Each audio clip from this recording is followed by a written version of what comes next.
Dissent is a very powerful concept because really it's about challenging the customary traditions or existing cultural values of a group. On the screen, there are a couple of definitions of dissent because that's really an important place to start. Really, it just means to disagree. Disagree with what the majority agree with. So we're really mostly looking at definition 3, to disagree with or reject the doctrines or authority of an established church. In this case, it's Islam. Now, when people disagree with Islam, they reject it.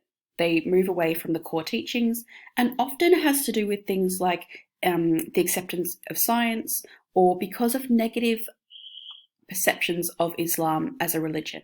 So think about the way the media portrays Islam and what might make young people especially move away from some of the really traditional views that Islam holds. They don't want to be seen as extremists, they don't want to be seen as radical, so they start to dissent or disagree with some of the doctrines set out in Islamic law or in the Quran. Dissent within Islam is actually really accepted because Islam is very much about a freedom of expression and freedom of faith and individual relationships with Allah, which means that other Muslims really have no right to judge other Muslims or people of other faith who reject or step away from Islam. People that do begin to engage with dissent or begin to reject specific teaching of Islam are called dissidents, and they are people that are actively rejecting parts of the faith. Muslims are so accepting of the principles of dissent, my goodness, mostly because there are clear examples of it within the Quran.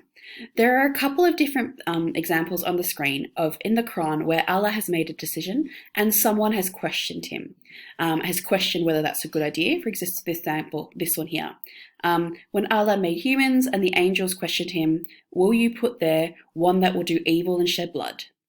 Allah simply explained the matter to the angels, which meant that Islam was opening to question of what Allah does, of Allah's decisions, so questioning, which is part of dissent, is okay. There's also a story about Caliph Umar in a conversation with a man who suggests that he should become dishonest with the vast amounts of money the Caliph was dealing with, and that people would make sure he stayed honest through aggressive, possibly violent means.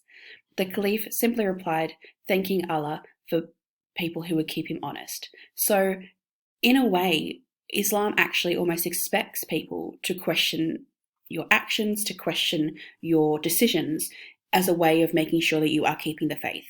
Because that is how we get these extremist and radicalist groups emerging. Think Al-Qaeda, think the Taliban, think ISIS. Those groups are allowed to exist because people haven't questioned or stopped them. Conversely, they also do exist as an example of dissent. They have rejected some of modern Islam's key teachings around acceptance and peace and distorted some of the other views of Islam to meet their own twisted wants and needs. And we know that the views of those small groups don't represent the true views of the majority of Muslims.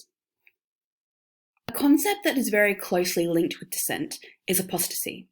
Apostasy is all about the rejection in word or deed of your religion. So someone that was once a Muslim who has decided to step away from the faith completely. Now, someone who is experiencing dissent or is a dissident might question specific aspects of the faith, but hasn't necessarily stepped away yet. Once we get to apostasy, we're looking at full-blown rejection of the religion. The Quran does not explicitly provide any sort of punishment for people who are apostatize, people who step away from their religion. What Islamic scholars will argue, though, is that they will be punished in paradise, that they won't gain acceptance or entry to paradise because they have rejected the faith. However, some Islamic countries have put their own laws in place to punish people who do want to step away from the religion. Think really strict Muslim countries like Saudi Arabia, like Iran, Iraq, Syria. They have laws preventing people from getting to this point of rejection. They allow some dissent, some questioning, but they will not allow people to step away from the faith because they consider it their duty to promote and protect the faith, and letting people leave, well, that wouldn't be protecting it very well. When it comes to questions on dissent being an assessment, there has been only one instance of it being asked in the HSC so far, and that was in the 2019 paper as a 15 marker. The question was, assess the impact of dissent on the internal structure of one belief system or ideology. So let's think about how that question will be answered. A lot of things I'd expect you to be talking about in this answer include starting with the idea that dissent within a belief system can have a significant impact on its internal structure. That might be to do with its power hierarchies, its people within authority, people in leadership, the rituals that take place, sacred texts, daily practices. Those are the internal structural elements that we're talking about.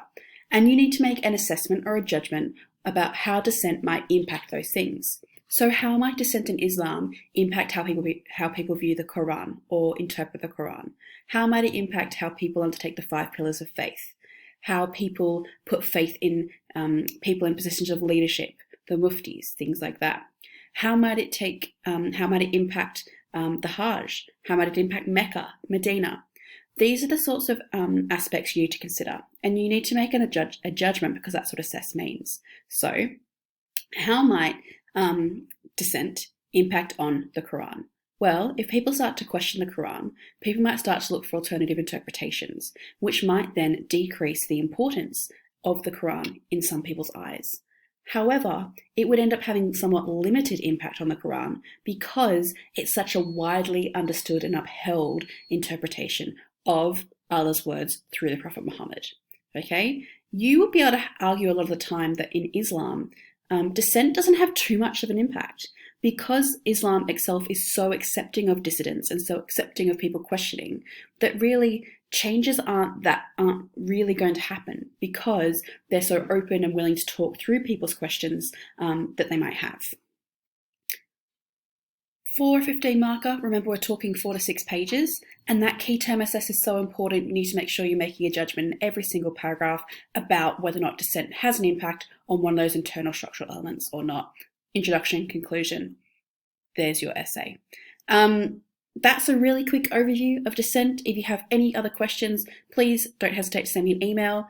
I'd also encourage you to have a look at some of those Islamic Research Council Association's handouts I gave you because there's some interesting things on dissent in there as well.